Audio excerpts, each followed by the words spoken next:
So, Mr. Connor, the purpose of this interview is just for our research on the Lake Park neighborhood, the beach, and the lighthouse.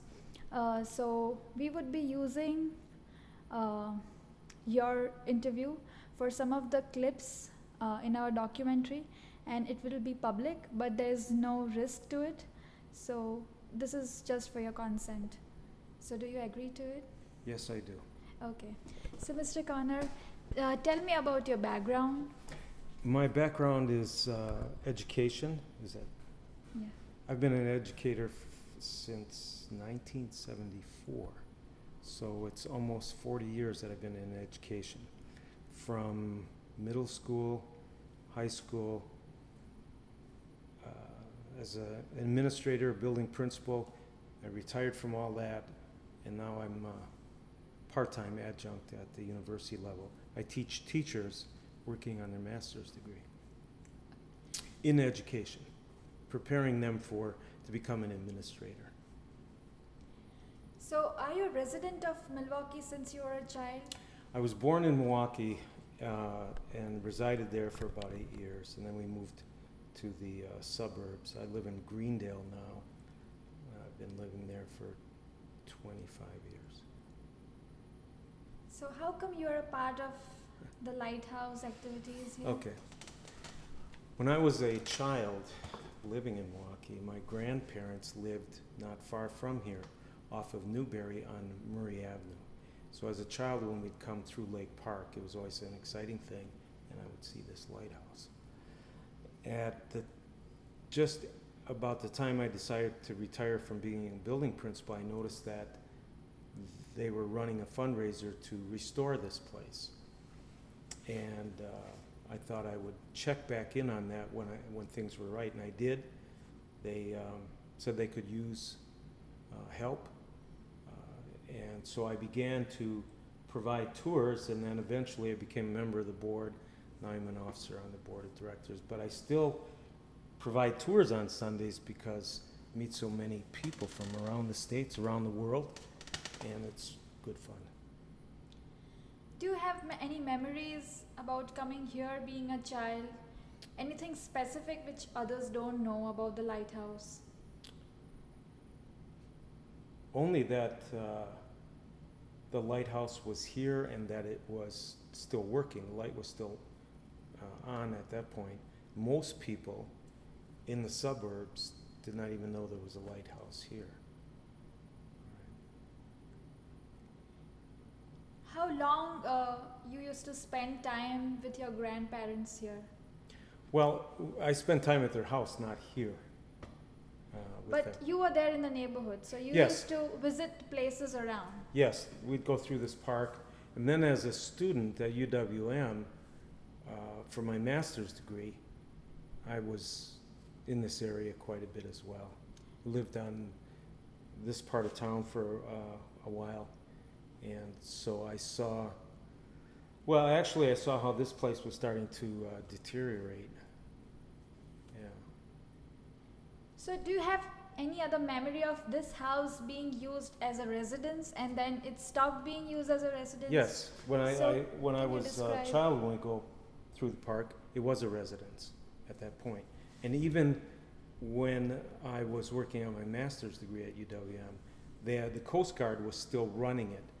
And in '94, then it was turned off, shut down, and then no more people here. The light was turned off. And the Why? question Because was, it was no longer needed. Once they got to the point of having GPS, the government, which owns all of the lighthouses, they realized they didn't need lighthouses any longer. And it was costing them a lot of money to maintain, staff all these lighthouses. So they began shutting off the lights, and then they would donate the property to a nonprofit, or if no nonprofit wanted it, they put it up for auction. And that had to do with all the lighthouses. There is one lighthouse that the United States government is hold keeping, and that's the Boston Light on Little Brewster Island off of Massachusetts. But all the rest either go to some group like ourselves, North Point Lighthouse Friends Incorporated, could be a state historical society, could be part, some of them are on property that's part of the National Park Service, and others are purchased by private investors. So there's very few lighthouses that the government now owns, but most of the lighthouses have been taken and restored, but for various uses.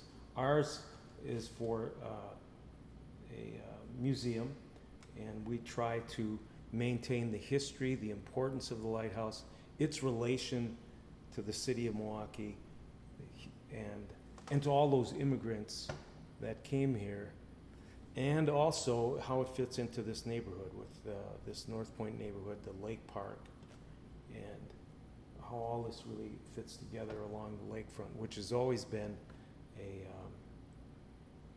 an attractive place for the people of Milwaukee to come to and visit.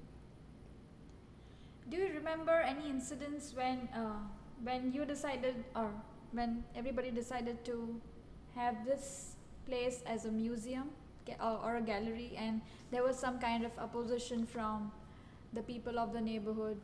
Yeah, that was before I was part of this, so I can't speak to that in detail, but the Lake Park Friends and Historic Water Tower Association, they had gotten together to say, what could we do with this? And then out of those discussions attracted other people from the neighborhood, like John Script, our president, John Bach, who's on the board as well, Dave O'Brien, who was part of Lake Park Friends, Joe Libnock, who's part of the Historic Water Tower Association, and they formed this new entity, the North Point Lighthouse Friends, Inc., and then their job was to raise money. Although they did get a sizable grant from the government to help completely restore the keeper's quarters and then paint the tower and add electricity. Are there any other parts of the house which are added to the house to make it a gallery? Other than, No, earlier it was a residence, and then were there any things which were added? no. What you see here was this and upstairs and the basement. Those really were the same areas that the keepers lived in. And I don't recall how many bedrooms are down here: kitchen, living room, dining room, family room. The only thing that the bathrooms that are here, and there's an office above here, that space there was, you could say added. This was extended out so that they could have bathrooms for the visitors. And you can see that by the foundation in the basement. You can see the original foundation, and then in this part you see newer type of masonry work. So there was a change in function of the house from a residence to a gallery. But Yes. still we say that, okay, it's a building restored, but the function has changed. The building is catering to doing something which it was not doing earlier. Right. So in what sense we are preserving the place? Yeah, I mean, how can we say that just by preserving the building, we are restoring something? Well, here's what. By preserving this 2-acre parcel, the keeper's quarters and the tower, and then providing the history behind it, what we do is we make a connection of all those people. We preserve the idea of all these people that decided they wanted freedom in a lot of different ways, and they were seeking that in America. So what we preserve with that lighthouse tower kind of is hope, determination, risk, planning, and also the idea of success, because they thought they were going They were seeking success. And so a new life and a fresh start. The lighthouse still, I think, represents that because we no longer need them. We have GPS. So we're preserving an idea, partially an idea of what America stands for by keeping the lighthouse. And although we have this function as a gallery, a museum, and the history of the lighthouse and attendant history with the neighborhood and the city of Milwaukee and maritime history. But now, in order to fund this place, we run other events here. Weddings, birthday parties, anniversaries, retirement parties, going away parties, graduation parties. We have Cub Scouts, Girl Scouts, school groups from elementary to high school to college level, corporate events. So we have quite a lot of different involvements with the community. So with those involvements, what happens is the people come here, see it's just a unique location, but then while they're here, they learn a little bit about the importance of it and the significance of it. That's true. Thank you Mm-hmm. for that. I also wanted to know from you if you have any other memories with the neighborhood here or the beach here, anything. Well, I can memories as a child. Yeah, as Okay. a child. And Well, maybe how it changed. Okay, this already was a park by the time when I first came up here. We must have been 6 years old, and the park was already established. The beach had already been established. They already had tennis, golf, a play area. But what prior to that, what I do know is that in the 1890s is when the man that designed Central Park, Frederick Law, said he designed this park. The golf started in 1903, and then they had tennis shortly thereafter, about 1905. They had a play area by 1907. The Bradford Beach, I believe that came in 1909, and the Lincoln Memorial Drive, I think, was in 1929. Now, when I was younger, the footpath that goes out there and it goes across the two Lions bridges, that originally was a road up until 1964. It was, you could have vehicle access to it, but now it's only county vehicles or law enforcement. So one other memory, though, I have as a child is there used to be a train depot down near the lakefront, and a beautiful old building that they tore down. I think it was, I forgot the name of the railroad, not North Central. But anyway, I remember getting on, my grandparents taking me on that train going down close to the beach it went to, and then shortly thereafter it was removed. It was a building for the train. It was a train Train depot, depot, and okay. it was not a small one. It was very large, very impressive. As a child, you were impressed by the size of it, the design of it. When you see pictures of it today, you wish that it was still there. But they said, no, we're not going to have the train down there. We don't need the depot. So is it the site of the roads and road where it was? Where this was? Yeah. This was down further near where the art center is now. Okay. The other thing that was along here, I know this from my grandparents, parents told me, where the Summerfest site is, that used to be an airport, Maitland Field. It was the first airport in Milwaukee, and lighthouses were critical for that because it was the first airplanes relied on lighthouses. They had control towers. They used them as day marks and then at night. But then that was replaced when they took that out and they Mitchell Field, they used to have Nike missiles. It was a Nike site where Summerfest is.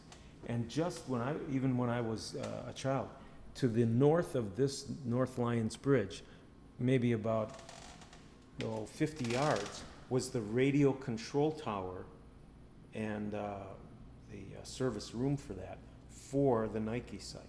So that used to be just not too far from. What is a Nike site? The Nike site was missiles that were part of the Cold War.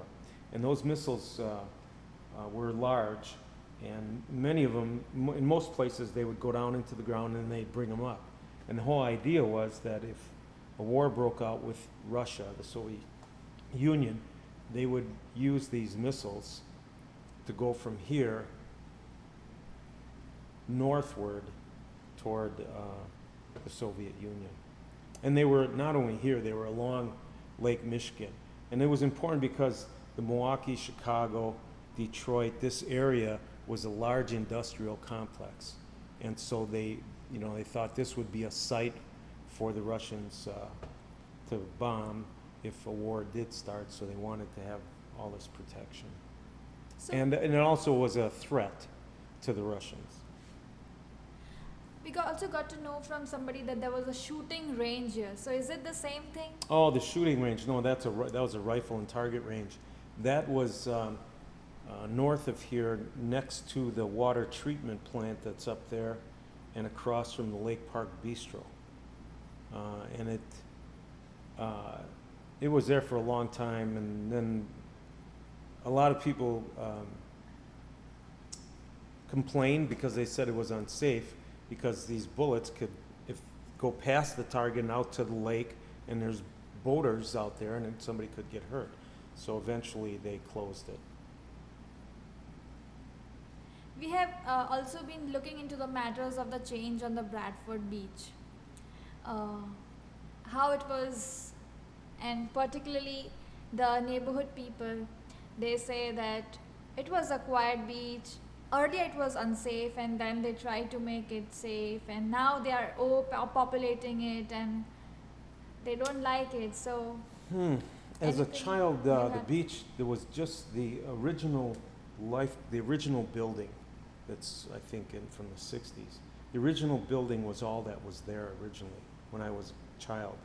And there was lifeguard stands, and people came down there, and it was really, it could be crowded, but it was pleasant. As time went on, it became more, a mix of families and teenage or college-age students. And that began to grow more and more. But for a while, it attracted a lot of attention because it was a mixture of people down there that were involved with gangs or drugs, and that got people's attention, so they needed a lot of police work. And the city and the county exercised themselves in a lot of discussion about what they should do with the entire thing. Finally, development was the key, along with supervision. And so the sheriffs, county sheriffs, the Milwaukee police, and they have some called park rangers also. They really started to supervise the area quite a bit and remove those people who were inhibiting other people from really having good fun. Then they developed that, what is now it's called North Point Custard Stand, or that was originally just like a hot dog and ice cream.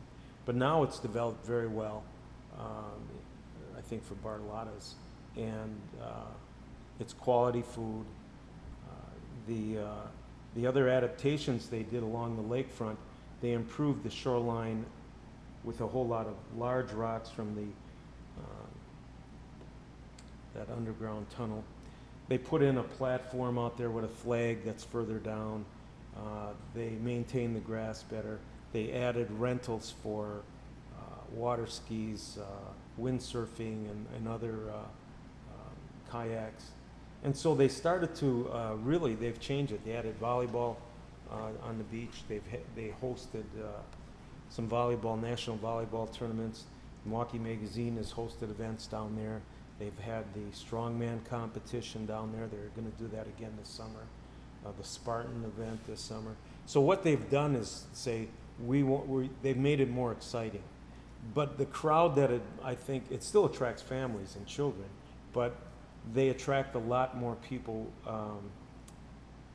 younger folk that are looking to meet people and also get involved in an activity. So I would say it's much more active along the entire lakefront than when I was a child. But when we were there for a week examining things, we we got to know that there was a difference between the people on the Bradford beach and the people who were there on the North Point Custard. The people who were there on the North Point Custard, they were basically older folks, and they were more families there and older folks, and they were like people who just wanted to sit there and enjoy the waters. So there was a difference between the communities on both the areas of the same side. And what was the other group of people like? On Bradford Beach? Yeah. They were more like people who wanted to work out, people who wanted to play, mainly college folks, young people, and like people who are interested in adventures, and people who are interested to drink. Yes. Yes, drinking is... and that is not there on the Custard side. And so both these spaces are opposite to each other in a way. Yeah, So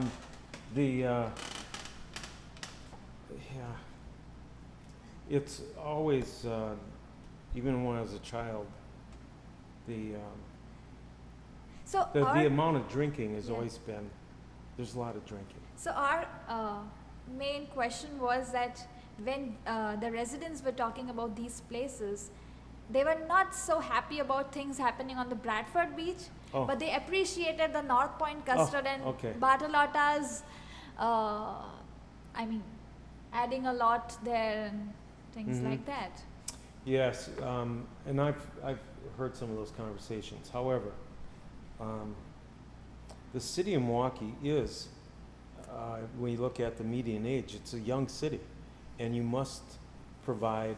It's good that there are spaces for all of that, because you must. You need a place for families. You need a place for older folk. You need a place for the young folk. Otherwise, there's going to be an imbalance, and then there's going to be more trouble.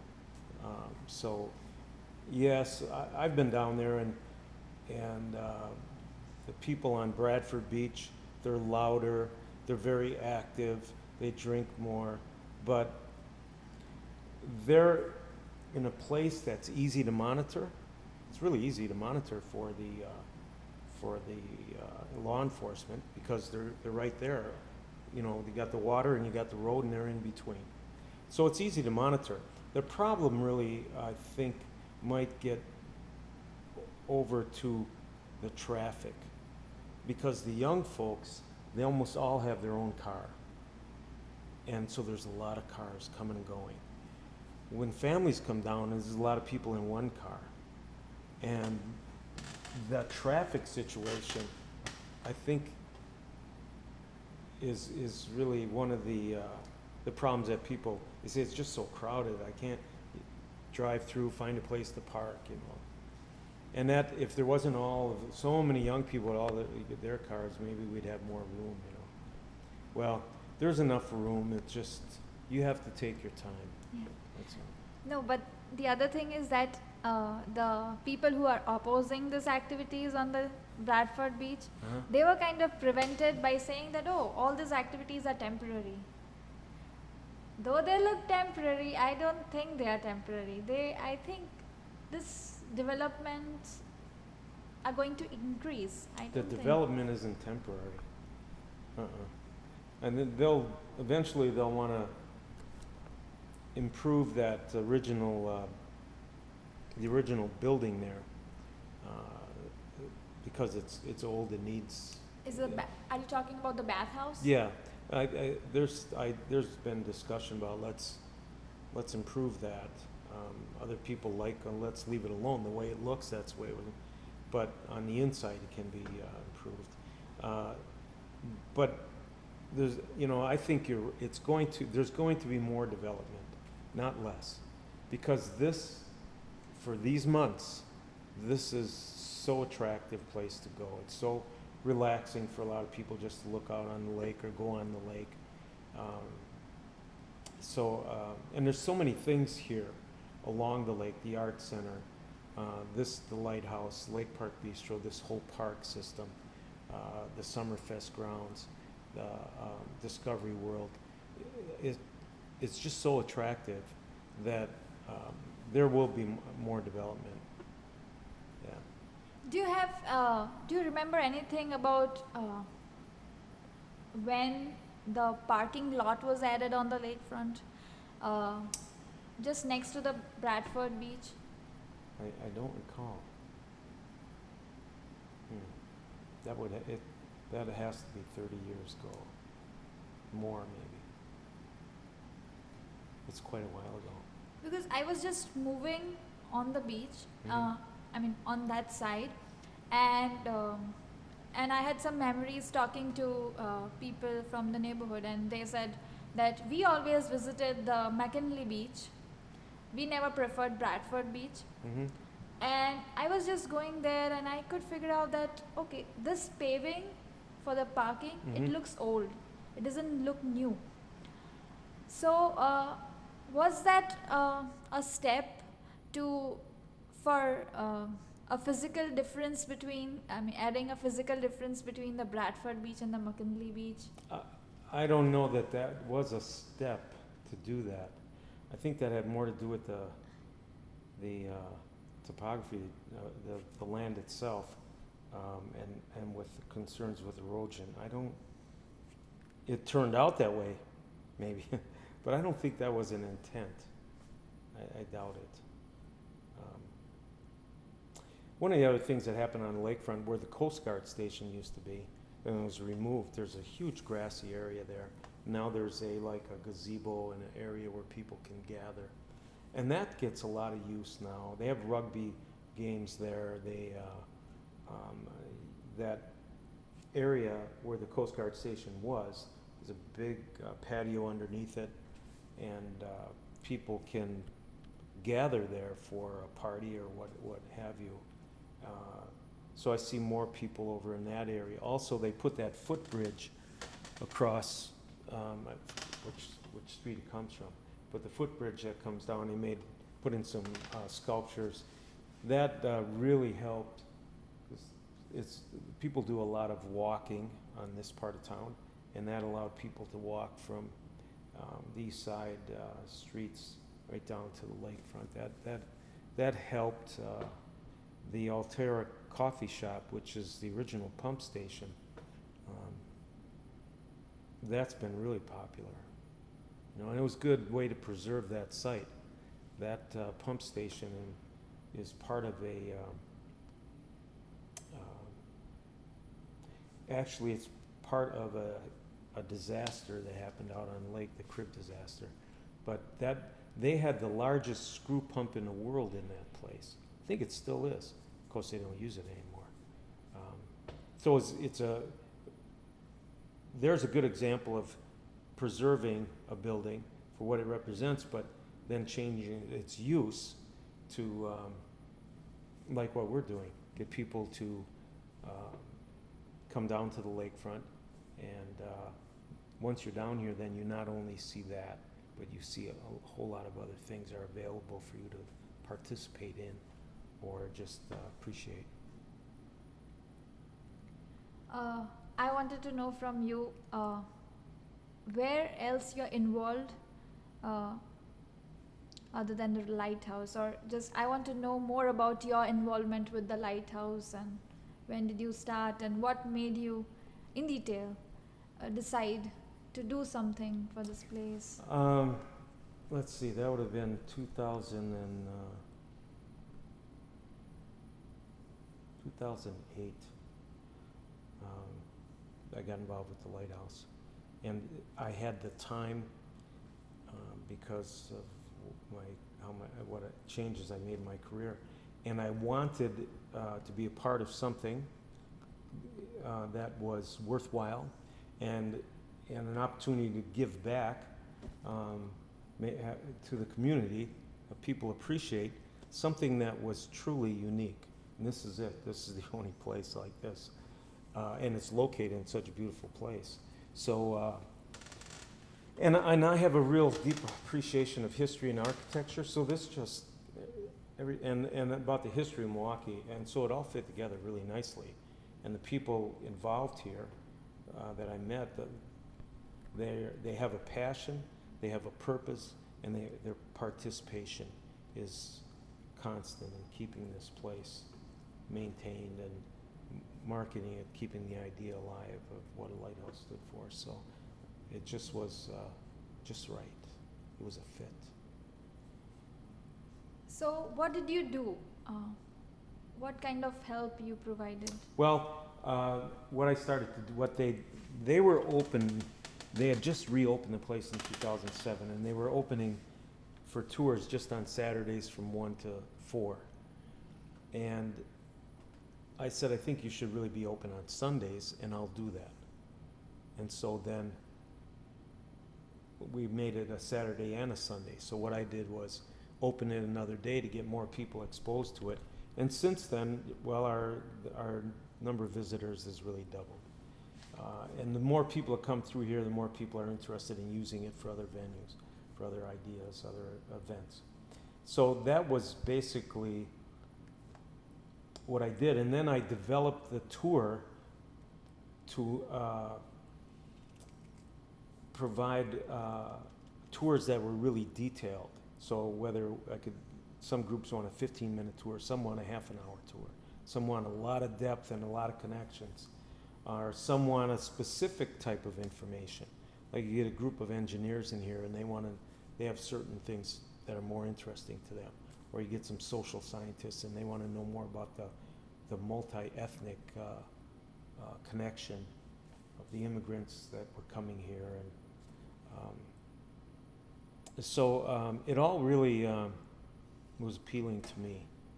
And so what I've done then is I've developed the tours and added to the history and worked with the curator and worked with the board just to enhance the image of the lighthouse and enhance the experience that people have when they go through here. So you see this lighthouse as a place for America to be proud about? Yes. Yeah. Can we have a tour with you for some time where you think that that is the most important thing you would not miss when you are giving a tour? Sure. I've had a tour with a curator, but from your point of view, I think it would be different. It would be. And that's what's about the tours here. Depending on who gives you the tour, you'll get a different emphasis. And so, yes, when that will be convenient for you. Or just a simple question. What is the most important thing you would not miss when you are giving a tour in the lighthouse?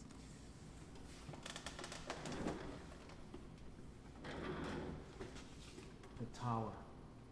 It's part of 3 lighthouses, 1912, 1888, 1854. That makes this the only lighthouse tower in the United States that is made from parts of 3 lighthouses. So there's no other lighthouse tower. Yeah, towers. Yeah, there's not another lighthouse tower in the United States still standing that has that history to it.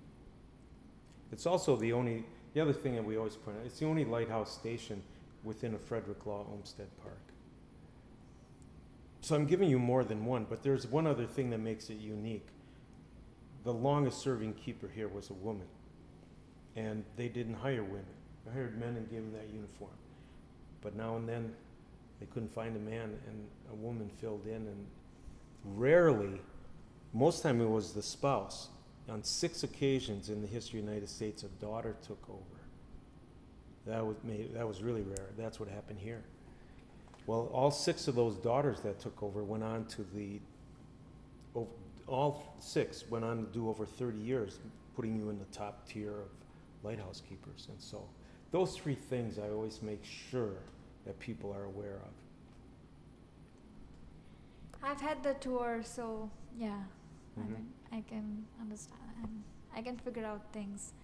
The other thing I wanted to talk about was about the house. Mm-hmm. So we know that the house was at the edge of the bluff, and then it came. I mean, it had to be taken inside because of the erosion problems.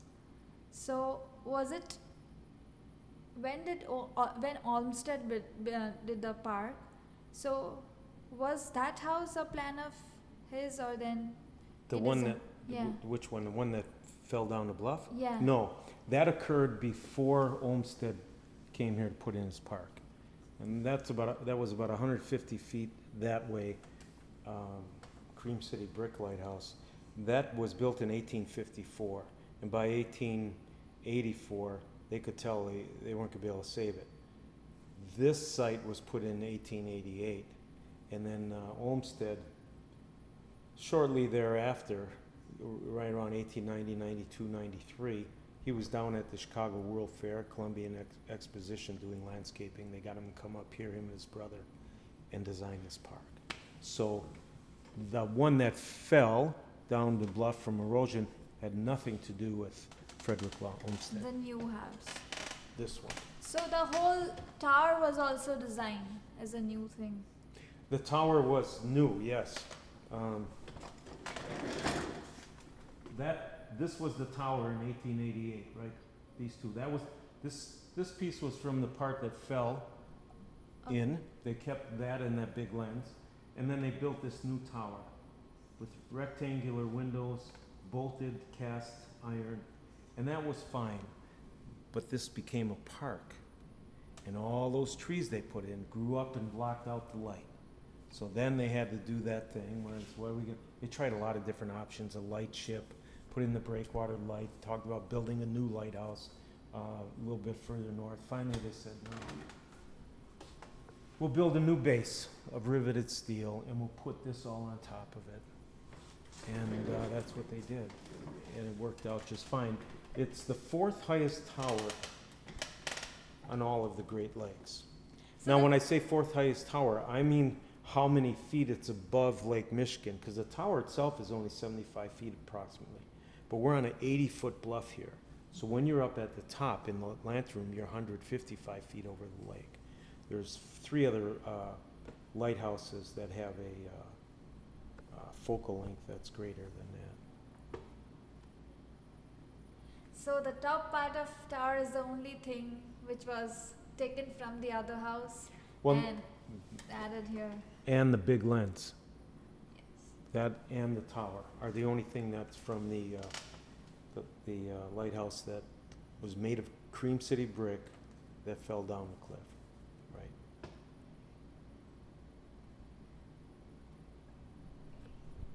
Anything you can remember which I think I missed asking you, or anything else? Well,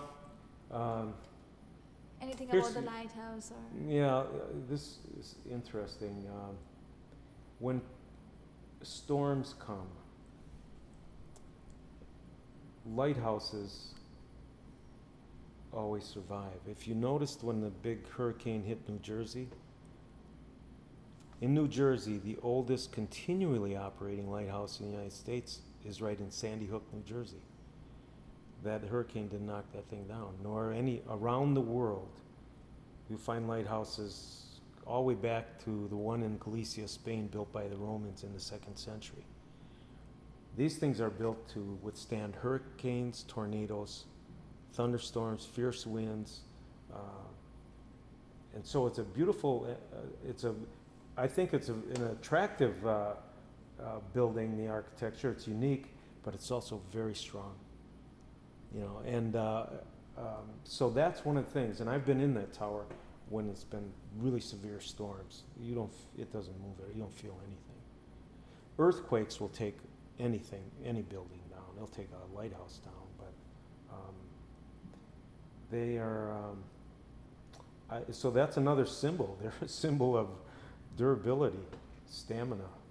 You can rely on them. They're going to be there, you know. So that's the only other thing I'd add right now. So, Mr. MichaelConnor, thanks for the interview, and hope to see you at our exhibition. You're welcome. Thank you. You have a beautiful smile. Thank you. You almost mesmerized me. So,